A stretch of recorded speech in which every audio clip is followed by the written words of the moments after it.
बिस्मिल्लाहिर्रहमानिर्रहीम। बाबु मा जाअ अन्ना मसहर रअसी मर्रतन। सर का मसा एक मरतबा किया जाएगा, क्योंकि अगर मसहे की तादाद में इजाफ़ा किया जाएगा तो वो मसा जो है वो फिर गसल में तब्दील हो जाएगा।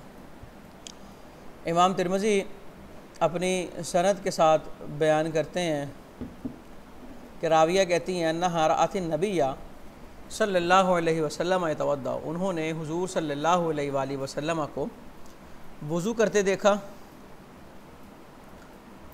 क़ालत, आप फरमाती हैं मसहा रअसहु, सर का मसा किया, व मसहा मा अक़बल मिन्हु व मा अदबरा, आगे से पीछे की तरफ और पीछे से आगे की तरफ, वसुद गैहि, कन पट्टियों का, व उज़ुनैहि, और कानों का, मर्रतन वाहिदतन, एक मरतबा। ठीक है, यानी कि इसके अंदर आया कि मसा किया है एक मरतबा। अब इसमें इख्तिलाफ़ है कि सर का मसा एक मरतबा किया जाएगा या 3 मरतबा किया जाएगा। आइम्मा सलासा और सुफियान सोरी और इमाम इसहाक़ का मौक़िफ़ ये है अन्ना मसहर रासी मर्रतन, कि सर का मसा एक मरतबा किया जाएगा। इमाम शाफ़ी रहमतुल्लाह ताला अलैह के नज़दीक सर का मसा 3 दफ़ा, उनसे 2 कौल मरवी हैं। एक कौल तो ये है कि सर का मसा एक दफ़ा किया जाएगा, तो इस तरह आइम्मा अरबा के यहाँ मसहुर रासी मर्रतन, और इमाम तिरमिज़ी ने भी इमाम शाफ़ी का यही कौल नकल किया है कि अन्ना मसहर रासी मर्रा, लेकिन इमाम शाफ़ी से जो कौल है वो सर का मसा 3 दफ़ा किया जाएगा।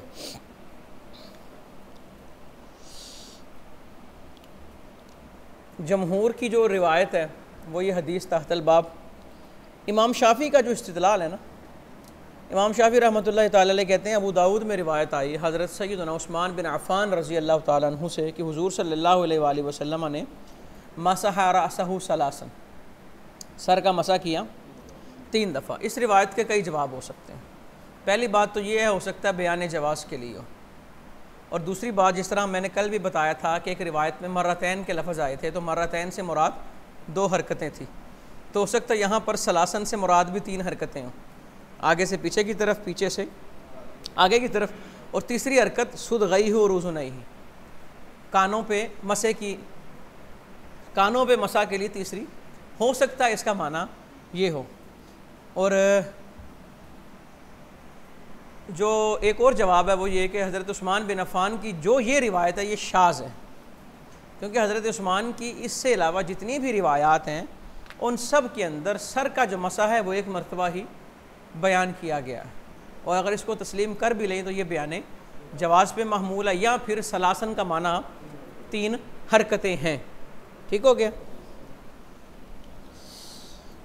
और क़ियास का तकाज़ा भी यही है कि जो सर का मसा है वो एक मरतबा हो, क्योंकि मसहा अलल खुफ़ैन, मसहु अलल जोराबैन ये एक दफ़ा होते हैं ना, तो क़ियास का तकाज़ा ये है कि मसहुर रास भी एक मरतबा हो। बाबु मा जाअ अन्नहु याख़ुज़ु लिरासिही माअन जदीदन, सर के मसा के लिए नया पानी लेना। इमाम तिरमिज़ी अपनी सनद के साथ बयान करते हैं कि अब्दुल्लाह बिन ज़ैद कहते हैं अन्नहु रअन नबिय्या, कि उन्होंने नबी पाक सल्लल्लाहु अलैहि वसल्लम को तवद्दा, वज़ू करते देखा, व अन्नहु मसहा रअसहु, और उन्होंने सर का मसा किया, बिमाइन, ये ज़रा तर्जमे पे गौर करना, बिमाइन गैरि फदली यदैहि, ऐसे पानी से जो उनके हाथों में बचे हुए के अलावा था। क्या मतलब? माए जदीद, इन 4 लफ्ज़ों का माना क्या? बिमाइन गैरि फदली यदैहि, इन 4 लफ्ज़ों का माना माए नए पानी के साथ। तो रावी बयान कर रहे हैं बिमाइन गैरि फदली यदैहि, फजल का मतलब बचा हुआ, आपके दोनों हाथों में बचे हुए पानी के अलावा वो पानी था। क्या मतलब? माए जदीद था। अब इस रिवायत के अंदर जितनी रिवायतें हैं, या आखिर में देखो ना, इस रिवायत के आखिर में या याख़ुज़ लिरासिही माअन जदीदन, ये नतीजा निकाला अहले इल्म ने कि सर के मसा के लिए माए जदीद लिया जाए।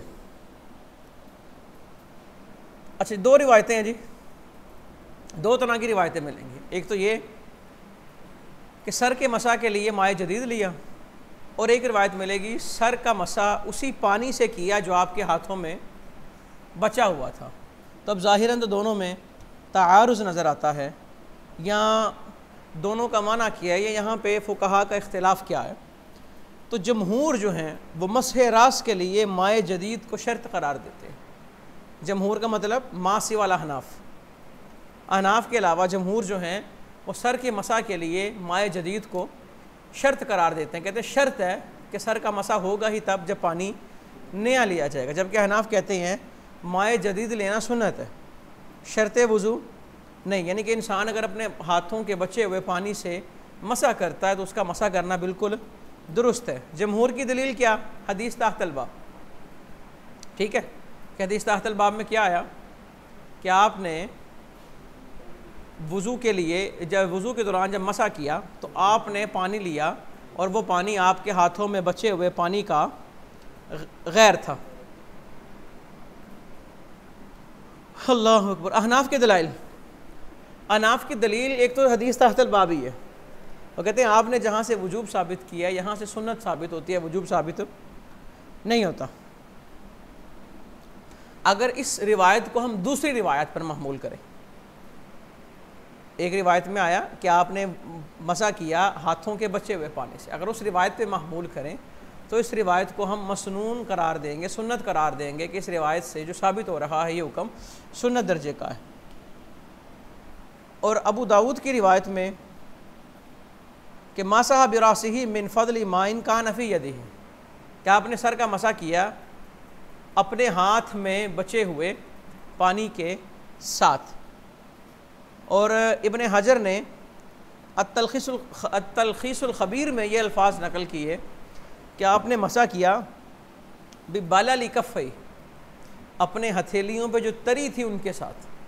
तो इसका मतलब क्या है कि वज़ू के लिए मसा के लिए वज़ू के दौरान सर के मसा के लिए माए जदीद शर्त नहीं है, ठीक है जी। बाबू मसील वज़ू नहीं ज़ाहिरिहिमा व बातिनिहिमा, कानों का जो मसा किया जाएगा बैरूनी हिस्से पर भी और अंदरूनी हिस्से पर भी। इमाम तिरमिज़ी अपने सनद से रिवायत करते कि इब्ने अब्बास रज़ी अल्लाह तआला अन्हुमा ने फरमाया कि नबी पाक सल्लल्लाहु अलैहि वसल्लम ने सर का मसा किया, कानों का मसा किया, बाहर से भी और अंदर से भी।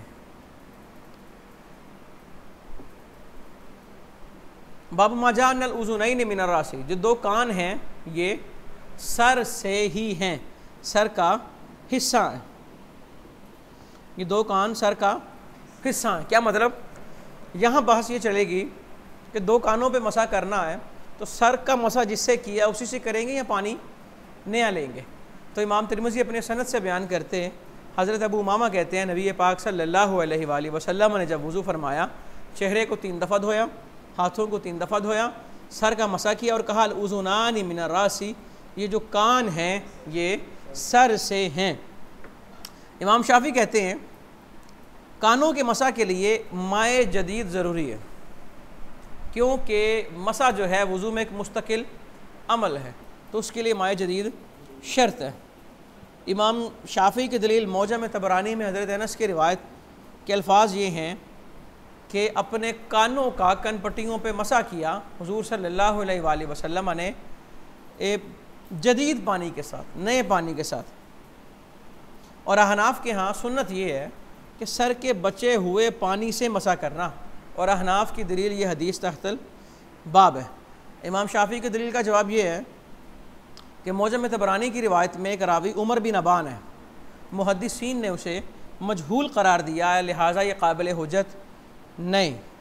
और अगर इस बात को तस्लीम कर भी लिया जाए तो ये रिवायत महमूल है उस सूरत में जब सर का मसा करते हुए हाथों की तरी ख़त्म हो जाए, फिर तो हम ये कहेंगे कि अब पानी नया ले लिया जाए ताकि कानों का मसा किया जा सके। लेकिन अगर हाथों पे तरी बरकरार है और उमूमन तरी हाथों पे होती है तो उसी से ही कानों का मसा किया जाएगा, और ये मसनून तरीक़ा यही है। बाबुन फ़ी तख़लील असाबि, उंगलियों का खिलाल करना। खिलाल का तरीका पता है ना, ये जो 2 उंगलियों के दरमियान जगह है इसको अच्छी तरह उंगली के साथ पानी बहाना, यहाँ तक यहाँ पानी पहुँचाना। इमाम तिरमिज़ी अपनी सनद से बयान करते हैं कि नबी पाक सल्लल्लाहु अलैहि वसल्लम ने फरमाया इज़ा तवद्दअता फ़ख़ल्लिल असाबिअ, जब तू वज़ू करे तो अपनी उंगलियों का खिलाल करे। अगली रिवायत में आपने फरमाया इज़ा तवद्दअता फ़ख़ल्लिल बैन असाबि'i यदैका व रिजलैका, हाथों की उंगलियों का खिलाल है और पैरों की उंगलियों का खिलाल है। अच्छा जी, इससे अगली रिवायत में रावी कहते हैं मैंने आपको देखा आपने वज़ू किया, दाला का असाबि'a रिजलैही बिखिनसारी, अपने पैरों की उंगलियों का खिलाल किया खिनसर के साथ। ये जो हाथ की छिंगली होती है, सबसे छोटी उंगली होती है, इसको खिनसर कहते हैं, इसके साथ आपने उंगलियों पैरों की उंगलियों का खिलाल किया। तखलील असाबे का क्या हुक्म है? इमाम शाफी इमाम मालिक के नज़दीक मुस्तहब है, उंगलियों का खिलाल मुस्तहब है। इमाम अबू हनीफ़ा और इमाम अहमद बिन हम्बल अलैहिमुर्रहमा के नज़दीक सुन्नत है। बाज़ असहाबे ज़वाहिर उनके नज़दीक उंगलियों का खिलाल वाजिब है। उनकी दलील हदीस तहतल बाब कि हुजूर सल्लल्लाहु अलैहि वसल्लम ने फ़ख़ल्लिल कहा, अमर वजूब के लिए आता है। हम इनकी दलील का जवाब क्या देंगे कि यहाँ पे अमर इस्तिहबाब के लिए है, वजूब के लिए नहीं है। क्यों? दलील क्या है कि मुतअद्दिद सहाबाए किराम ने वज़ू की हिकायत को नकल किया है, लेकिन तखलील असाबे का ज़िक्र चंद ने किया। और अगर ये वाजिब होता तो तमाम सहाबाए किराम जो वज़ू की हिकायत नकल करते हैं वो तखलील असाबे को बयान करते। अक्सर सहाबा का बयान ना करना इस बात की दलील है कि ये वाजिब नहीं है। फिर सुन्नत है या मुस्तहब, इसमें इख्तिलाफ़ है। इमाम मालिक और इमाम शाफ़ी के यहाँ मुस्तहब है और इमाम अहमद और इमाम अबू हनीफ़ा के यहाँ ये सुन्नत है। बाब मा जाअ वैलुन लिल अअक़ाब मिनन नार, एड़ियाँ अगर खुश्क रह जाएं तो उनके लिए वैल है अजाब की, उन्हें डराया गया है जहन्नम की आग से। इमाम तिरमिज़ी अपने सनद से बयान करते कि हज़रत अबू हुरैरा रज़ी अल्लाह तआला अन्हु रावी की नबी पाक सल्लल्लाहु अलैहि वसल्लम ने फरमाया वैलुन लिल अअक़ाब मिनन नार। ठीक है जी, वैल है उन एड़ियों के लिए जो खुश्क रह जाएं। किस चीज़ की वैल है? नार की। और अगली रिवायत साथ ही जो इसे मुत्तसिल है, वैलुन लिल अअक़ाबि व बुतूनिल अक़दाम मिनन नार, कि वो पाँव जिनकी एड़ियाँ खुश्क रह जाएँ या जिनके तलवे खुश्क रह जाएँ उनके लिए जहन्नम की वैल है। बुतूनिल अक़दाम, तलवे अगर खुश्क रह जाएँ। यहाँ राफ़ज़ियों का और अहले सुन्नत का इख्तिलाफ़। अहले सुन्नत से मुराद अइम्मा अरबा हैं। अइम्मा अरबा कहते हैं गस्लुर रिजलैन ज़रूरी है, वज़ू के अंदर पाँव का धोना ज़रूरी है। कुरान पाक की आयत कैसे है? फ़ग़्सिलू वुजूहकुम व अयदियकुम इलल मराफ़िक़ि वमसहू बिरूसिकुम व अर्जुलकुम। अर्जुलकुम, राफ़ज़ी जो है वो कहते हैं वो अर्जुलिकुम पढ़ते हैं, हालांकि अर्जुलिकुम क़िराअत दुरुस्त है। इसका जवाब देते हैं अभी, वो अर्जुलिकुम पढ़ते हैं, जर के साथ पढ़ते हैं और इसे इसका अतफ़ डालते हैं मसा पे, बिरूसिकुम इस पे अतफ़ डालते हैं। ठीक है, तो कहते हैं इस हुक्म माना ये है कि सरों का मसा करो और पैरों का मसा करो। तो राफ़ज़ी कहते हैं कि जो पैरों का मसा है वो पैरों के मसे का हुक्म है, उन्हें धोने का हुक्म नहीं। रवाफ़िज़ की दलील समझ आ गई? व अर्जुलिकुम इसे जर के साथ पढ़ते हैं। आले सुन्नत कहते हैं ये जो अर्जुलिकुम है ना, सॉरी अर्जुलाकुम, इसका अतफ़ वुजू पर है या ईदीकुम पर है, और ये गसल के तहत है, मसा के तहत नहीं। राफ़ज़ियों का जवाब क्या? उनका जवाब ये है कि अर्जुल में क़िराअत जर जो है वो जीवार की बिना पर है, ना कि मसा की बिना पर। ये जो जिन क़ारियों ने इस क़िराअत को कहा और इसकी क़िराअत बयान की वो इसलिए कि इसका जो पड़ोसी है वो मजरूर है, तो जीवार की वजह से इस पर यह क़िराअत है, ना कि मसा की वजह से। यानी कि अगर इसको मजरूर भी पड़े फिर भी माना ये नहीं होगा कि सरों का मसा करो और पैरों का मसा करो। समझ आ गई? अच्छा जी, और कुरान को समझने का सबसे आसान और सहल रास्ता ये है कि हुजूर अकरम सल्लल्लाहु अलैहि वसल्लम का अमल क्या था, सहाबा और ताबईन का अमल क्या था। तो हमें इस सुनहरे दौर में एक रिवायत भी नहीं मिली जिसमें पाँव के मसा का ज़िक्र हो, जिनमें पाँव के मसा का ज़िक्र हो। अच्छा जी, लेकिन कुछ रिवायतें मिलेंगी हमें। हज़रत अली करमल्लाहु ताला वजहुल करीम से भी रिवायत मिलेगी, लेकिन याद रहे कि हज़रत अली करमल्लाहु ताला वजहुल करीम का इससे रुजू साबित है। और कुछ सहाबाई किराम जैसा कि इब्ने अब्बास, हज़रत अनस, इनसे मसा मिलता है। लेकिन बाद में अब्दुर्रहमान इब्न अबी लैला कहते हैं अजमा अस्हाबु रसूलिल्लाहि अला गस्लिल क़दमैन, हुजूर के सहाबा का इस बात पे इजमा हो गया है कि पैरों को धोया जाएगा। तो पहली की रिवायत मिलेंगी, लेकिन बाद में ऐसी कोई रिवायत हमें नहीं मिलती। और अहनाफ की दलील ये हदीस तहतल बाब भी है। और रावी कहते हैं कि एक सफ़र में हम हुजूर सल्लल्लाहु अलैहि वसल्लम के साथ थे। अल मुख्तसर ये कि मफ़हूम ये है, जब वज़ू करने लगे तो पैरों पर मसा किया, तो आपने बुलंद आवाज़ में कहा वैलुन लिल अक़ाब मिनन नार सलासन, 3 दफ़ा कहा तबाही है उन एड़ियों के लिए जो वज़ू के दरमियान, वज़ू के दौरान खुश्क रह जाए। ठीक है जी, चलें जी आगे। बाब माजा फिल वज़ू मरतन मरतन, कि वज़ू एक एक मरतबा किया जाएगा, अज़ाए वज़ू एक एक मरतबा धोए जाएंगे। इमाम तिरमिज़ी अपनी सनद के साथ बयान करते हैं कि इब्न अब्बास रज़ी अल्लाह तआला अन्हुमा ने फरमाया नबी पाक सल्लल्लाहु अलैहि वसल्लम ने वज़ू किया एक एक मरतबा। क्या मतलब कि वज़ू किया और अज़ाए वज़ू को एक एक मरतबा धोया, ये माना इसका। अगली रिवायत, अगला बाब कि वज़ू किया और अज़ा को 2-2 मरतबा धोया। ठीक है जी। इससे अगली रिवायत क्या कि वज़ू किया और अज़ा को सलासन सलासन 3-3 मरतबा धोया। अगला बाब इसका बाबुल फिल वज़ूई मरतन व मरतैन व सलासन, एक ही रिवायत में एक दफ़ा भी साबित है, 2 दफ़ा भी साबित है और 3 दफ़ा भी साबित है। इससे अगली रिवायत क्या है जी, अगली रिवायत भी इसी तरह ही है।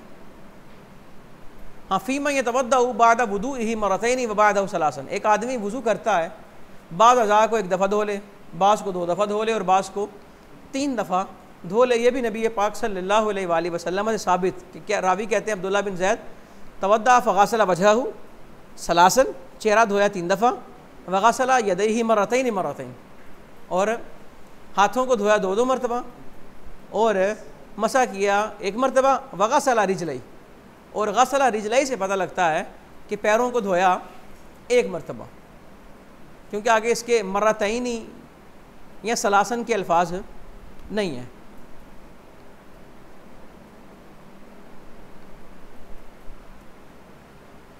असल में ये सारी जो रिवायात है ना, ये मुनहसिर हैं कि वज़ू का पानी कितना है और नमाज में वक्त कितना है।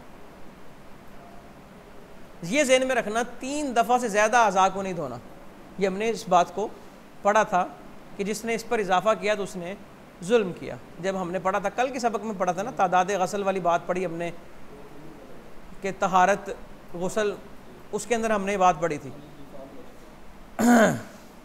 अगर इंसान को इतना पानी मुयस्सर है कि अज़ाए वज़ू को 1 दफ़ा धोया जा सकता है तो सिर्फ़ 1 दफ़ा धोए। अगर इतना है कि 2 दफ़ा धो सकता है तो 2 दफ़ा धोए, और अगर इतना है कि 3 दफ़ा वो कर सकता है, धो सकता है, तो वो 3 दफ़ा। मुख्तलिफ़ हालात पे महमूल है, और पानी के मुयस्सर होने के साथ साथ वक़्त भी मुयस्सर हो। अब जमात खड़ी है, उसको पता है अगर वो 3-3 दफ़ा धोएगा तो जमात गुजर जाएगी, तो इस सूरत में वो सिर्फ़ वज़ू के फ़राइज़ अदा करे और जमात में जाके शामिल हो जाए। लेकिन ये बेशक 1 दफ़ा वो अज़ा को, उज़्व को धोए, अज़ा को 1-1 दफ़ा धोए, लेकिन ये जहन में रहे कि बाल के बराबर भी जगह खुश्क ना रहे। समझ आई ना? तो ये मुख्तलिफ़ हालात पे महमूल है। नबी पाक सल्लल्लाहु अलैहि वसल्लम का वज़ू कैसे था? अब ये जितनी रिवायतें पढ़ रहे हैं ये आपका ही वज़ू है ना, लेकिन इसको बाकायदा एक बाब बांधा कि हज़रत अली को देखा, रावी कहते हैं उन्होंने वज़ू किया, अपने हाथों को, दोनों हाथों को अच्छी तरह धोया, मदमदा किया 3 दफ़ा, इस्तिंशाक किया 3 दफ़ा, 3 दफ़ा चेहरा धोया, 3 दफ़ा बाजू धोए, सर का मसा किया 1 दफ़ा, दोनों पैरों को घुटनों तक धोया, और फिर खड़े हुए आख़ज़ा फ़दला तहूरिही, तो बचा हुआ पानी लिया, फशरिबहु वहुव क़ाइमुन, खड़े होकर उसे पिया, और कहा अहबब्तु अन उरियकुम, मुझे अच्छा लगा कि मैं तुम्हें दिखाऊं कैफ़ा काना तुहूरु रसूलिल्लाह सल्लल्लाहु अलैहि वसल्लम, कि नबी पाक सल्लल्लाहु अलैहि वसल्लम वज़ू कैसे किया करते थे।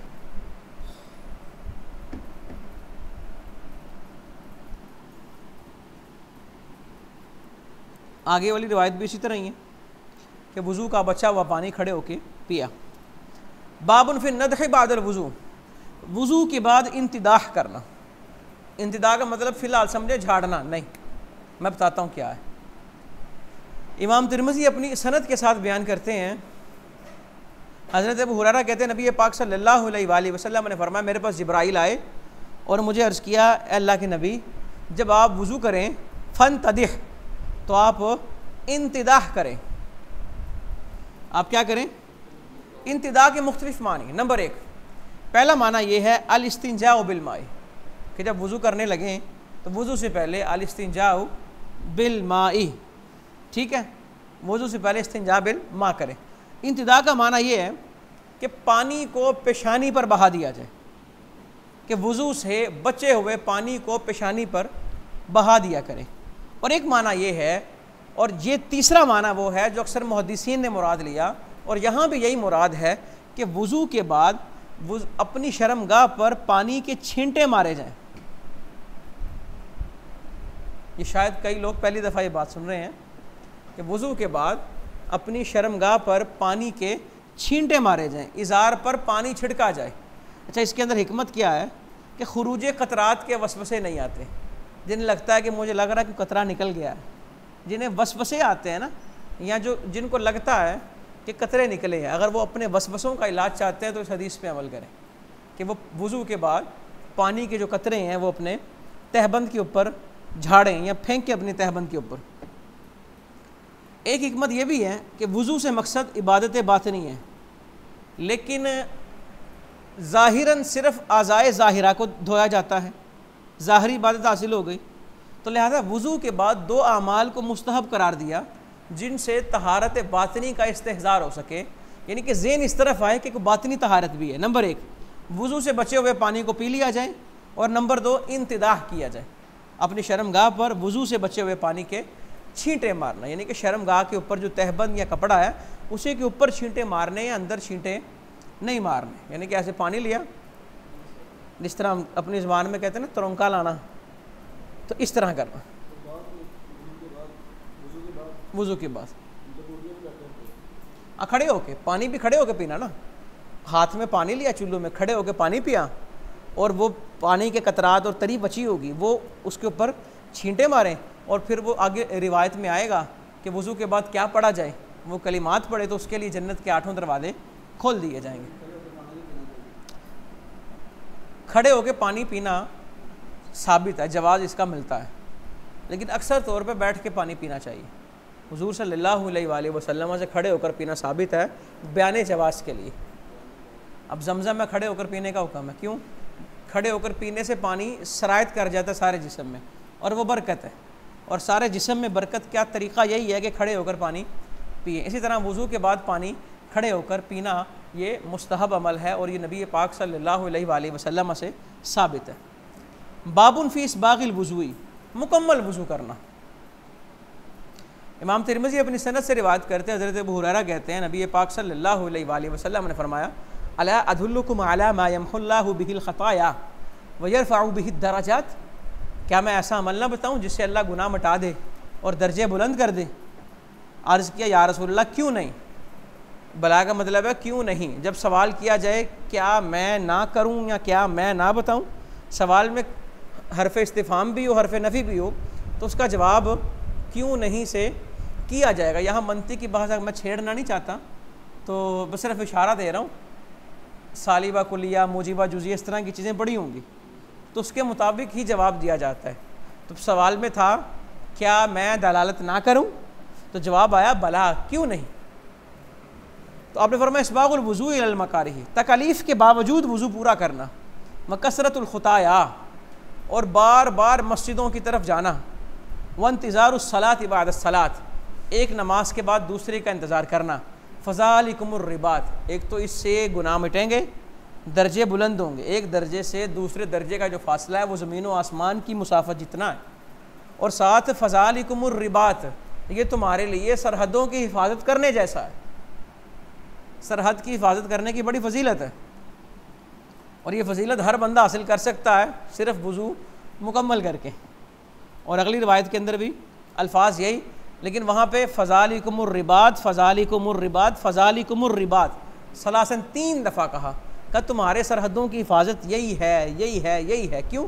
एक बंदा जब अल्लाह के अहकाम की हिफाजत करता है तो गोया वो किसी भी हुक्म की हिफाजत कर सकता है। बाबुल मिंदील बादल वज़ू, वज़ू के बाद तौलिया इस्तेमाल करना या कोई ऐसा कपड़ा इस्तेमाल करना जिससे चेहरे को या आज़ाए वज़ू को खुश्क किया जाए। इमाम तिरमिज़ी अपनी सनद के साथ बयान करते हैं कि हज़रत आयशा रज़ी अल्लाह ताला अन्हा ने फरमाया कि नबी पाक सल्लल्लाहु अलैहि वसल्लम के पास एक कपड़ा था, खिरक़तुन कपड़ा था, युनश्शिफ़ु बिहा बादल वज़ू, वज़ू के बाद उससे अज़ाए वज़ू को आप साफ़ करते थे, खुश्क करते थे। अगली रिवायत में भी इसी तरह रायतुन नबिय्या सल्लल्लाहु अलैहि वसल्लम इज़ा तवद्दा मसाहा वजहहु बितरफ़ि सौबिही, कपड़े के किनारे से आप अपने चेहरे को पोंछ लिया करते थे, खुश्क किया करते थे। इमाम मालिक और इमाम शाफ़ी के नज़दीक वज़ू के बाद तौलिया इस्तेमाल करना मुबाह है। बाज़ अहनाफ और काजी खां इसे मुस्तहब करार देते हैं और फतवा काजी खां के कौल पे, यानी कि अहनाफ के यहाँ जो मुफ्तबही कौल है उसके मुताबिक वज़ू के बाद तौलिया इस्तेमाल करना मुस्तहब है। सईद बिन मुसैयब तौलिया के इस्तेमाल करने को मकरूर करार देते हैं और उनकी दलील बुखारी की रिवायत कि हज़रत मैमूना से मरवी कि नबी पाक सल्लल्लाहु अलैहि वसल्लम की बारगाह में वज़ू के बाद आज़ा को खुश करने के लिए कपड़ा पेश किया गया तो आपने उसे रद्द फरमाया।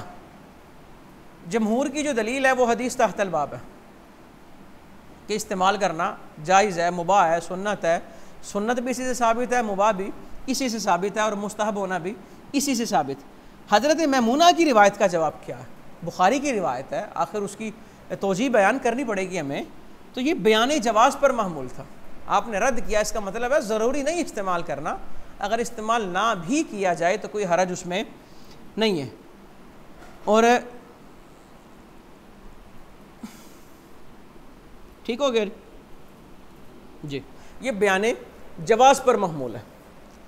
बाबू मा युकालु बादल वज़ू, वज़ू के बाद क्या कहा जाए।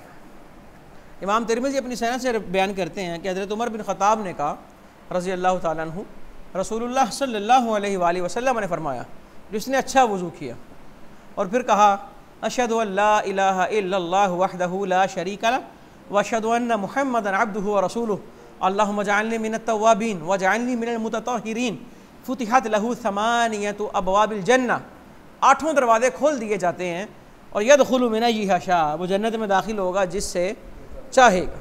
सिर्फ एक अमल, ये कलमा पढ़े, जन्नत के 8 दरवाजे उसके लिए खोल दिए जाते हैं। बाबुल वुज़ूइ बिल मुद्दी, मुद एक पैमाना है। मुद एक पैमाना यानी कि एक जिस तरह नापने का पैमाना होता है ना, दूध लेने जाते हैं तो उन्होंने पैमाने रखे होते हैं, भी इसमें लीटर आएगा, इसमें गड़वी, तो मुद इसी तरह एक पैमाना, एक बर्तन है मखसूस, बहुत छोटा। अगर हम मुद देख लें ना तो हमारी अक्ल में ये नहीं आएगा कि इस मुद से वज़ू कैसे हो सकता है।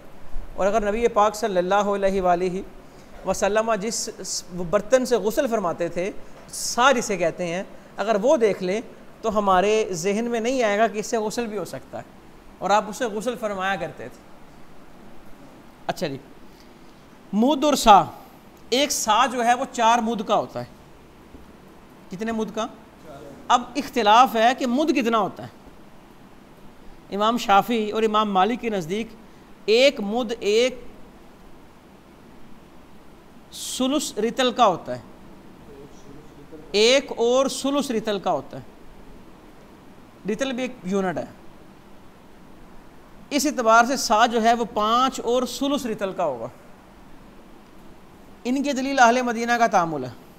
इमाम अबू हनीफा के नज़दीक एक सा 8 रितल का होता है, और उनकी दलील तहावी की रिवायत कि हज़रत मुजाहिद कहते हैं कि हमने हज़रत आयशा के पास गए और पानी मांगा, उन्होंने एक बर्तन में पानी दिया और फरमाया कि इस बर्तन में नबी पाक सल्लल्लाहु अलैहि वसल्लम गुस्ल किया करते थे। और जब रावी कहते हैं हमने उस बर्तन की पैमाइश की तो 8, 9 या 10 रितल थे उसमें, 8, 9 या 10 रितल थे। और शक की सूरत में अक़ल अदद मोतबर होता है, ये ज़हन में रखना।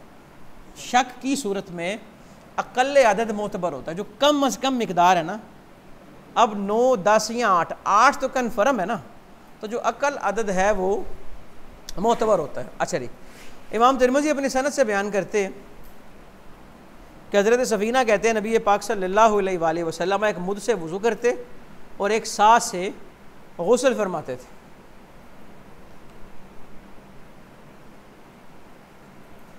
बाबू कराहियत इस्राफ़ फिल माई, ये वही रिवायत गुज़श्ता से मुत्तसिल है कि एक मुद और एक सा बर्तन क्यों रखा हुआ था, ताकि वज़ू के अंदर पानी का इसराफ़, अब हमारे यहाँ टूटी खोल दी, पानी चल रहा है और चलते जा रहा है। यहाँ तो ऐसा सिस्टम हो ना, मौजूदा दौर भी है कि टूटियाँ ऐसी हों जिसमें सेंसर लगे हों कि हाथ नीचे आए पानी आ जाए। जिस तरह दीगर ममालिक के अंदर, यहाँ पाकिस्तान में अच्छी जगहों पे है ऐसा निज़ाम, हाथ नीचे करें पानी आ जाता है और पानी बड़ा मखसूस उसके अंदर से निकलता है, और हाथ हटाएं तो पानी बंद हो जाता है। सिस्टम ऐसा होना चाहिए ताकि इस तरह बहते पानी पे वज़ू कर रहे हो फिर भी इसराफ़ का हुक्म नहीं है।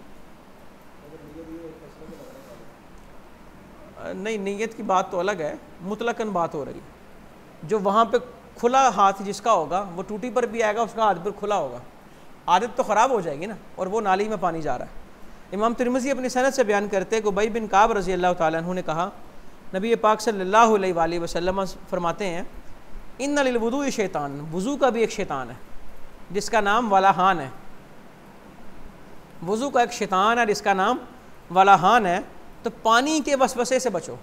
वसवसा है ना कि यहाँ पानी पहुँचा है नहीं पहुँचा, तो जिसे इस बात के वसवसे आते हों कि आज़ा उसके धुले हैं या नहीं धुले, तो वो दुआ करे और पानी वज़ू के शैतान से बचे और अल्लाह से अल्लाह की पनाह मांगे।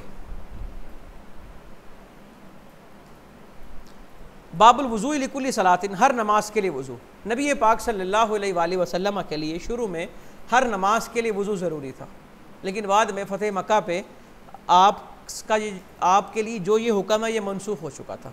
पहले आप हर नमाज के लिए अलग वज़ू करते थे, वज़ू होता था या नहीं था होता, आप हर नमाज के लिए वज़ू करते थे और आप पर यह हुक्म ज़रूरी था, और सहाबा किराम का ये मामूल नहीं था। वो एक वज़ू करते थे, जब तक वज़ू टूट नहीं था जाता तब तक वो दूसरा वज़ू नहीं करते थे। हाँ, अगर कोई वज़ू पर वज़ू करता है तहारत की नीयत से, तो रिवायत में आया उसको 10 दर्जे अता किए जाते हैं। देखें, काना यतवद्दउ लिकुल्ली सलातिन ताहिरन व गैरा ताहिरिन। रावी कहते हैं मैंने हज़रत अनस से पूछा फ़कैफ़ कुंतुम तस्नऊना अंतुम, तो कहा कुन्ना नतवद्दउ वुज़ूअन वाहिदन, कि हम एक वज़ू करते थे। मन तवद्दा अला तुहरिन कतबल्लाहु लहू बिही आशरा हसनातिन, उसके लिए 10 नेकियां लिख दी जाती हैं। अगली रिवायत भी वही, उसमें सिर्फ ये अल्फाज इजाफा है, मालम नुहदिस, जब तक हम बेवुज़ू ना हो जाएं। अगली रिवायत के आपने मुख्तलिफ नमाज़ें पढ़ी एक वज़ू के साथ। ये वही रिवायत जो मैंने अभी पहले बयान की कि नबी पाक सल्लल्लाहु अलैहि वसल्लम हर नमाज के लिए वज़ू करते। फ़तेह मक्का वाले साल आपने सारी नमाज़ें एक वज़ू से पढ़ी और मौज़ों पर मसा किया। हज़रत उमर ने अर्ज़ किया आपने आज वो किया है जो पहले नहीं किया, तो आपने फरमाया मैंने जानबूझकर ऐसा किया है, यानी कि बता दिया है कि मेरे लिए जो हुक्म था अब वो हुक्म बदल चुका है। अगली रवायत में उसी तरह 10 नेकियां मिलती हैं। आदमी और औरत का एक बर्तन से वज़ू करना। हज़रत मैमूना कहती हैं कि मैं और रसूलुल्लाह सल्लल्लाहु अलैहि वसल्लम एक ही बर्तन से जनाबत का गुस्ल कर लिया करते थे। बाबुन फ़ी कराहियत फ़ज़ली तहूरिल मरा, औरत के वज़ू के बचे हुए पानी से वज़ू करना मकरूह है। ये नहीं तंज़ीही है, तहरीमी नहीं। रावी कहते हैं नबी पाक सल्लल्लाहु अलैहि वसल्लम ने मना फरमाया औरत के वज़ू के बचे हुए पानी से वज़ू करना, और बता दिया ये नहीं तंज़ीही है, तहरीमी नहीं है। अगली रिवायत भी इसी तरह, और अगला बाबा आ गया इस बारे में रुख्सत का बयान कि नबी पाक सल्लल्लाहु अलैहि वसल्लम की किसी ज़ौजा ने फ़ी जफ़नतिन गुस्ल किया बड़े बर्तन में, यानी कि पानी जो था वो बड़े टब में था। तो नबी पाक सल्लल्लाहु अलैहि वसल्लम ने उसे वज़ू करना चाहा तो आपकी ज़ौजा अर्ज़ करने लगी आक़ा इन्नी कुन्तु जुनुबन, मैं तो जुम्बी थी। तो हमने फरमाया इन्नल मा ला युजनिब, पानी जुम्बी नहीं होता।